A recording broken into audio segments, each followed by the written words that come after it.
Hello दोस्तों, स्वागत है आपका हमारे चैनल सक्सेस विथ वी में। आइए आज हम लोग नेक्स्ट देखते हैं। इससे पहले हम लोग इसके सारे अनुच्छेद राज्य के नीति निर्देशक तत्वों के देख चुके हैं। आइए अब हम लोग इसके आगे देखते हैं कि क्या है। चलिए, और देखिए इसके आगे बहुत ही इम्पोर्टेंट टॉपिक था, सारे अनुच्छेद हैं। ये जो है 36 से लेके 51 तक सारे अनुच्छेद हैं, तो इसको आप लोग देख लीजिएगा, सारा डिटेल है इसमें। चलिए अब नेक्स्ट आगे देखते हैं इसको कि राज्य के नीति निर्देशक तत्वों का वर्गीकरण।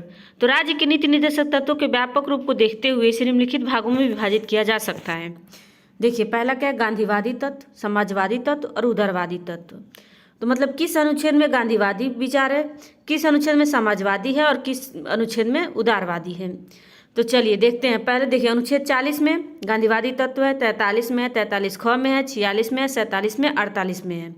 और इससे पहले वाले वीडियो में मैं बता चुकी हूँ कि किस अनुच्छेद में क्या है, तो उसका डिटेल आप लोग जरूर जाके देखिए अगर आप उसको नहीं देखे हैं तो। समाजवादी तत्व में देखिए अनुच्छेद 38, 39, 39 क, 41, 42, 43, 43 ख और 47, इसमें समाजवादी तत्व हैं। देखिए उदारवादी में देखिए अनुच्छेद 44, अनुच्छेद 45, अनुच्छेद 48, 48 क, 49, 50 और 51, ये जो हैं उदारवादी तत्व हैं। चलिए नेक्स्ट देखते हैं कि राज्य के नीति निर्देशक तत्वों में किए गए संशोधन, कितने संशोधन किए जा चुके हैं। 42वें संविधान संशोधन अधिनियम 1976 के माध्यम से इसमें अनुच्छेद 39 क, 43 क तथा 48 क को शामिल किया गया है। 44वें संविधान संशोधन अधिनियम 1978 के माध्यम से अनुच्छेद 38 की भाषा में परिवर्तन किया गया है। अनुच्छेद 45 में उल्लेख है, राज्य प्रारंभिक शैशव की देखरेख और सभी बच्चों को उस समय तक जब तक कि वे 6 वर्ष की आयु पूर्ण न कर लें शिक्षा प्रदान करने के लिए प्रयास करेगा। और यह 86वें संविधान संशोधन अधिनियम 2002 की धारा 3 द्वारा 1 अप्रैल 2010 से प्रतिस्थापित किया गया। 97वें संविधान संशोधन अधिनियम 2011 के माध्यम से अनुच्छेद 43 ख सहकारी समिति शब्द को जोड़ा गया। चलिए नेक्स्ट देखते हैं कि संविधान के अन्य भागों में उल्लिखित निर्देशक तत्व क्या हैं। देखिए संविधान के कुछ अनुच्छेद ऐसे हैं जो नीति निर्देशक तत्वों की तरह ही निर्देश देते प्रतीत होते हैं, जो इस प्रकार हैं। देखिए जो मतलब कुछ अनुच्छेद इसके आगे भी हैं जो नीति निर्देशक तत्व की तरह ही जो प्रतीत होते हैं, उन्हीं की तरह हैं, तो उसमें इसका वर्णन यहीं पे कर दिया है। देखिए अनुच्छेद 335 में क्या है, संघ या राज्य के कार्यों से संबंधित सेवाओं और अधीन पदों की नियुक्तियों में अनुसूचित जातियों और अनुसूचित जनजातियों के दावों का प्रशासन की दक्षता बनाए रखने की संगति के अनुसार ध्यान रखना। देखिए 350 क में क्या है कि भाषाई अल्पसंख्यक वर्ग के बच्चों को प्राथमिक स्तर पर मातृभाषा में शिक्षा की सुविधाएं प्रदान करना। देखिए ये बहुत ही इंपॉर्टेंट है, इसको ध्यान रखिएगा। 350 क में क्या है कि भाषाई अल्पसंख्यक वर्ग के बच्चों को प्राथमिक स्तर पर मातृभाषा में शिक्षा की सुविधाएं देना। 351 में देखिए हिंदी भाषा के विकास के लिए निर्देश हैं।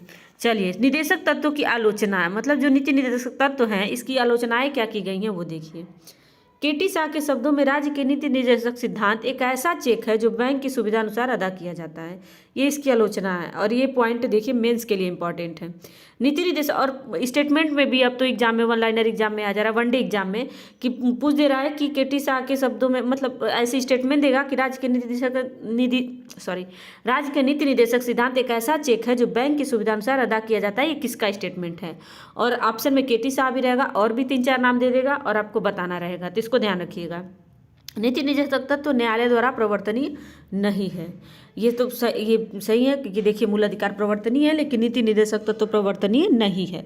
नीति निर्देशक तत्वों को भारतीय संविधान ने मूलभूत तो घोषित किया है लेकिन इन्हें लागू करने के साधनों को स्पष्ट नहीं करता।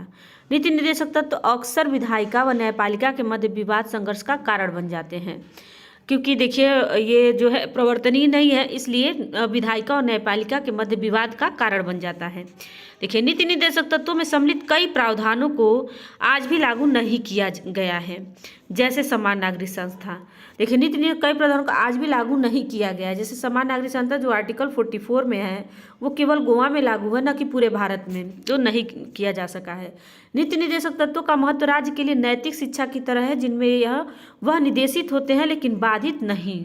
ये जो है राज्य को निर्देशित करता है लेकिन बाधित नहीं करता है कि नहीं आपको करना ही करना है।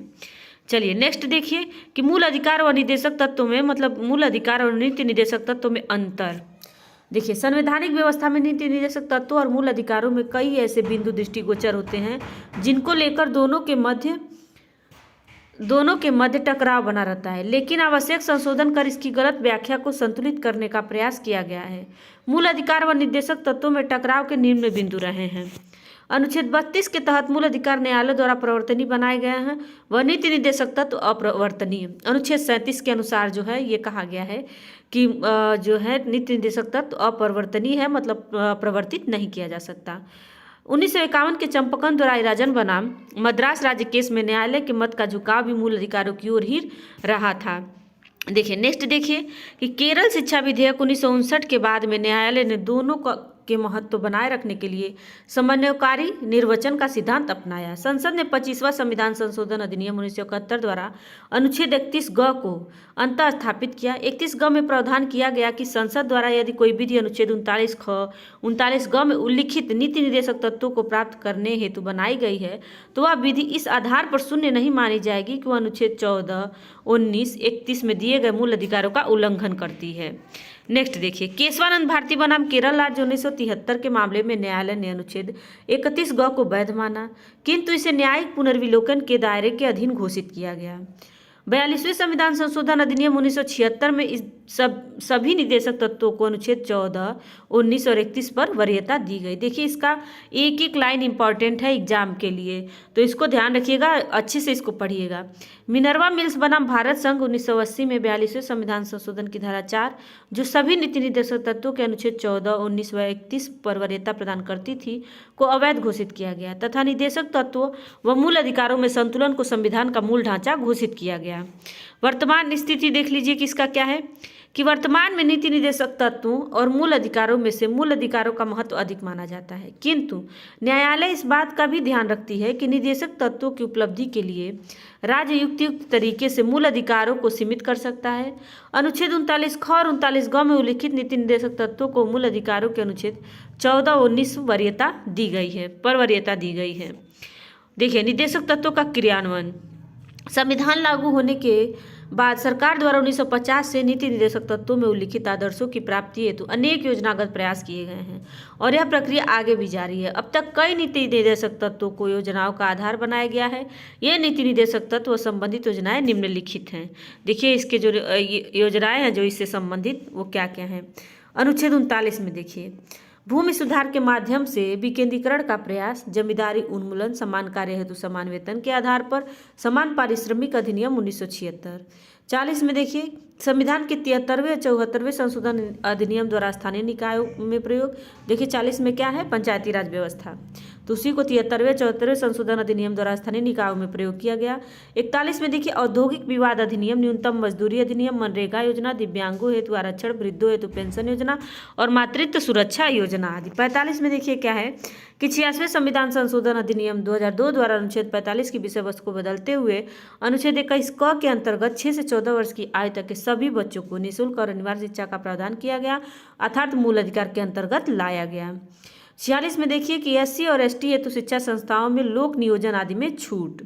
48 क में देखिए कि बाघ परियोजना, हाथी परियोजना, वन्य जीव संरक्षण अधिनियम 1972 और राष्ट्रीय वन नीति को 1988 में इसमें शामिल किया गया।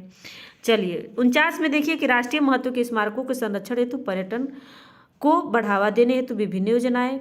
51 में देखिए कि पंचशील समझौता, गुट निरपेक्ष आंदोलन की स्थापना आदि। चलिए नेक्स्ट देखते हैं। नेक्स्ट देखिए मूल अधिकार और राज्य के नीति निर्देशक तत्वों में अंतर, पॉइंट वाइज दिया है कि क्या अंतर है। देखिए मूल अधिकार में क्या है कि भाग 3 में अनुच्छेद 12 से 35 है और ये भाग 4 में है 36 से 51। यह व्यक्तियों को दिया गया अधिकार है। मूल अधिकार जो है व्यक्तियों को दिया गया अधिकार है, लेकिन यह राज्यों को सौंपे गए दायित्व है जिसके माध्यम से राज्य सुशासन की स्थापना और लोक कल्याण सुनिश्चित कर सके। ये न्यायालय द्वारा प्रवर्तनीय और यह अप्रवर्तनीय है। चलिए नेक्स्ट देखिए कि इसमें राजनीतिक लोकतंत्र का आदर्श निहित है, लेकिन जो नीति निर्देशक तत्व है इसमें सामाजिक व आर्थिक लोकतंत्र का आदर्श निहित है। ये मूल अधिकारों का स्वरूप सामान्यतः नकारात्मक है, इसमें सकारात्मक है। देखिए मूल अधिकार नकारात्मक है लेकिन नीति निर्देशक तत्व सकारात्मक है। मूल अधिकारों के क्रियान्वयन होने पर अनेक युक्त सीमाएं हैं, पर इन पर कोई सीमाएं नहीं हैं। देखिए मूल अधिकारों को संविधान का विशेष संरक्षण प्राप्त है, जैसे अनुच्छेद 32 में सुप्रीम कोर्ट और 226 में हाई कोर्ट, और नीति निर्देशक तत्वों को लागू करना नैतिकता पर आधारित है, वैसे कोई विशेष संरक्षण प्राप्त नहीं है। इसमें मूल अधिकारों का निलंबन विशेष प्रक्रिया द्वारा अनुच्छेद 358 और 359 के आधार पर होता है।